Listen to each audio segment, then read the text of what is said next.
스위스 한복판에 있는 한식당 밖은 아침부터 손님들로 붐비고 있었는데요.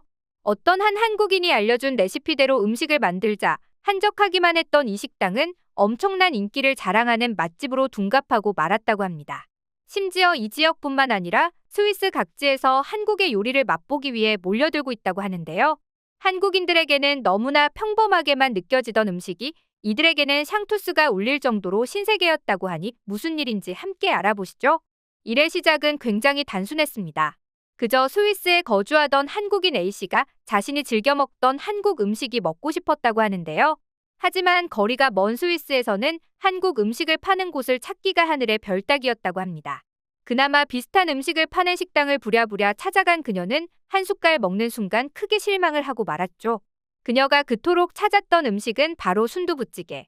하지만 그 어느 누구도 한국 순두부찌개 특유의 칼칼하고 감칠맛 나는 맛을 살리진 못했죠. 거기다가 부들부들하고 입에서 사르르 녹는 한국의 두부와는 달리 스위스의 두부는 굉장히 단단한 편이라 더욱 맛이 없었죠. 그래서 그녀의 남편 톰 같은 경우에는 한국에서 두부 김치를 처음 먹고 두부 맛이 원래 이런 거였어? 하고 놀랐을 정도라고 합니다. 하지만 그녀는 불굴의 의지를 가진 한국인답게 포기를 몰랐는데요. 없으면 만들어 먹자는 생각으로 집에서 순두부찌개를 만들어 먹으려 했다 합니다. 근처 마트에서 500g의 대두를 산 그녀는 밤새 콩을 불렸고 아예 맷돌을 사용해 콩을 갈고 두부틀을 이용해 제대로 두부를 만들기 시작했다고 하죠. 생각보다 많은 양이 만들어져 근처 식당들과 이웃들에게 나눠주고 순두부찌개 레시피까지 알려준 그녀. 그녀는 이때를 회상하며 설마 내가 직접 집에서 두부부터 만들어 먹을 줄은 몰랐다. 그런데 상상 이상의 결과가 나서 아직까지도 좀 얼떨떨하긴 하다라는 인터뷰를 했는데요. 왜냐하면 주변 식당에 나눠준 것을 시작으로 예상치 못한 일들이 벌어졌기 때문입니다. 그녀의 두부를 맛본 스위스 사람들은 이게 진짜 내가 알던 두부의 맛이야? 그래, 진정한 두부는 이런 맛이지. 어쩜 이렇게 식감이 부드럽고 맛있을 수가 있는 거야? 라며 깜짝 놀랐습니다. 그리고 그녀가 알려준 순두부찌개 레시피 때문에 주위 식당들은 수많은 사람들로 붐비기 시작했다는데요. 오히려 너무 인기를 끌며 웨이팅까지 생겨버리자 자신이 식당에서 먹고 싶어 알려준 것이 되려 그녀를 딜레마에 빠지게 만들었죠. 하지만 여기서 그녀는 그래, 한국의 두부가 인기를 끌면 좋지. 오히려 양이 적으면 그만큼 더 많이 만들면 돼라고 생각을 바꿨다고 합니다. 그리고 마침 때 맞춰 조리 작업장을 운영하는 친구에게 연락이 왔다고 하는데요. 자신의 가게에 두부를 납품해주지 않겠냐는 제안과 함께 조리 작업장을 제공해주겠다는 것이었죠. 그 덕분에 그녀는 작업장에서 200g 두부를 일주일에 30개 정도를 만들어 판매했고 나중에는 2, 3일 만에 모두 동나버리고 단골까지 생겼다고 합니다. 결국 그녀는 생산량을 점점 늘리기 시작했고 이제는 스위스에서 제대로 한국 두부를 알릴 준비를 하고 있다고 하죠. 이에 대해 그녀와 같은 주민은 순두부찌개처럼 맛있는 음식을 먹어본 적이 없다. 처음 냄새를 맡는 순간을 기억한다. 살면서 한 번도 경험해보지 못한 냄새였는데 홀린 듯이 이끌려 식사를 하게 됐었다. 냄새부터가 너무 맛있었기 때문이다. 너무 맛있어 정신없이 먹고 주변을 살펴보니 나 같은 사람들이 한둘이 아니었다. 한국의 순두부찌개는 이제 내 인생에 없어서는 안 될 최고의 음식이 되었다. 한국에는 순두부찌개 메뉴가 진짜 다양하다고 들었다. 순두부찌개 때문에 조만간 한국에 방문하게 될 것 같다라는 소감을 밝혔죠. 놀랍게도 한국 두부에 대한 인기는 스위스뿐만이 아니었습니다. 미국에서도 한국 두부가 없어서 못 팔 정도라고 하는데요. 오랫동안 건강식품으로 인식돼 왔던 두부가 한국인의 손에 거쳐 기능, 맛, 건강까지 더해져 그야말로 웰빙 바람을 불러일으키고 있는 것입니다. 실제로 미국에서 판매되는 두부의 75% 이상은 한국 두부라고 하는데요. 지금은 두부 공장을 증설해야 할 정도로 잘 팔리고 있는 것이 한국 두부라고 합니다. 물론 처음에는 미국에서 두부는 외면받는 식재료였습니다. 콩 비린내를 싫어하는 미국인들의 입맛 때문이었는데요. 거기에 한국 두부의 말랑한 식감도 미국인들은 싫어했다고 합니다. 한국에서는 두부를 주로 고기에 넣어 먹거나 구워서 먹는 등 조리를 따로 해서 먹는 반면 미국에서는 두부를 샐러드 재료로 사용하기 때문이었는데요. 이런 철저한 시장 조사를 통해 경도를 2에서 4배 높인 슈퍼펌 두부, 단백질 함량을 1.8배 높인 하이프로틴 두부, 다양한 맛을 첨가한 시즈닝 두부, 샐러드용으로 딱인 큐빅 모양의 토핑 두부까지 선보였죠.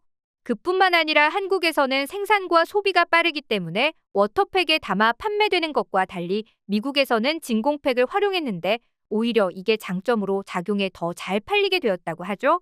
그 덕분에 미국 동서부 한국 두부 공장 3곳을 모두 100% 돌렸지만 미국인들의 수요를 따라가지 못해 한국에서 만든 두부까지 매주 매달 100만 모 이상 미국으로 보내고 있다와 같은 성과를 내기도 했습니다.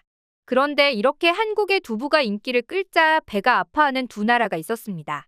바로 일본과 중국이었는데요.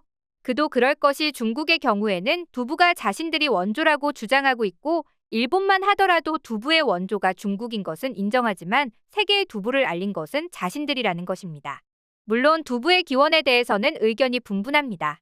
중국에선 예로부터 콩국을 즐겨 먹었는데 콩을 갈아 끓이던 중 실수로 소금을 쏟아 소금 안에 들어있는 칼슘과 마그네슘이 콩물과 결합해 굳어진 것을 두부의 시초라고 보는 사람들도 있고 중국 국경 근처의 유목민들이 치즈를 만드는 것을 보고 공급이 부족한 우유 대신 두유를 사용해 응용한 것이 두부라는 설도 있습니다. 하지만 가장 유력하게 이야기되는 것은 한나라의 회남왕 유한이 발명했다는 설입니다.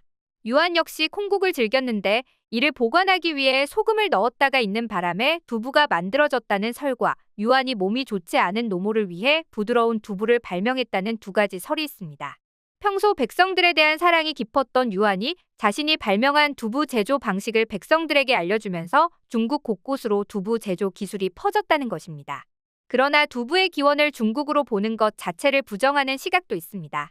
유한이 두부를 만들었다고 전해지는 것은 기원전 2세기인데 그 이후 두부에 대한 내용이 나오는 문헌은 약 800년 뒤의 것으로 한참 후이기 때문입니다. 따라서 두부와 비슷한 것이 중국에서 생겼을지는 몰라도 완전한 형태의 두부는 대두의 원산지인 한국에서 만들었을 것이라는 주장입니다. 그리고 일본의 두부는 최남선은 조선상식문답에서 밝혀졌듯 조선에서 전해졌죠. 이렇게 원조가 애매한 것도 그렇지만 두부가 미국에서 인기가 없을 때는 조용하다가 한국이 성공을 거두자 이때다 싶어 한국을 까내리기 위해 원조 논쟁을 부추기는 것인데요. 하지만 일본과 중국은 자신들이 원조라는 자부심에 빠져 아무것도 하지 않아 미국에서 두부를 외면받게 만들었습니다. 이와 달리 한국은 연구에 연구를 거듭해 미국에서 현지화시킬 수 있는 방법이 무엇인지 고민하고 발전시켰죠. 그 덕분에 자신들이 원조라고 주장하는 두부 시장마저 뺏기게 된 것인데요. 웃긴 것은 일본과 중국 내에서도 한국 두부의 인기가 높아지고 있다고 합니다. 마치 한국의 드라마, K-팝 등 여러 가지 분야에서 잘 나간다고 느슨해지지 않고 거듭해서 발전해 지금의 한류 열풍을 전 세계에 퍼뜨린 것과 비슷한 이치인 것 같은데요. 남이 잘 나간다고 해서 무조건 까내리기보다 자신들을 되돌아보며 발전을 꾀하는 편이 훨씬 나을 텐데 말입니다. 전 세계 두부 시장은 꾸준히 성장세를 보이고 있는 만큼 한국 두부의 미래도 전망이 밝습니다. 게다가 팬데믹이 강타하면서 많은 사람들이 건강식품에 대한 관심이 늘었고 채식 인구의 증가로 식물성 단백질 식품의 수요가 어마어마하게 늘어났다는데요. 식물성 단백질 식품의 대명사가 바로 두부죠. 미국 닐슨 코리아에 따르면 올해 상반기 미국 두부 시장 규모는 전년 동기 대비 50% 이상 성장했다고 합니다. 그런 상황에서 한국의 두부가 다른 나라들은 모두 포기한 상황에서 꿋꿋이 버티며 미리 시장을 선점한 덕분에 이런 우연을 가장한 기회도 잡을 수 있었던 것인데요. 앞으로도 한국의 두부가 이런 논쟁에 굴하지 않고 더욱 많은 사랑을 받길 바라며 오늘의 영상 마치겠습니다.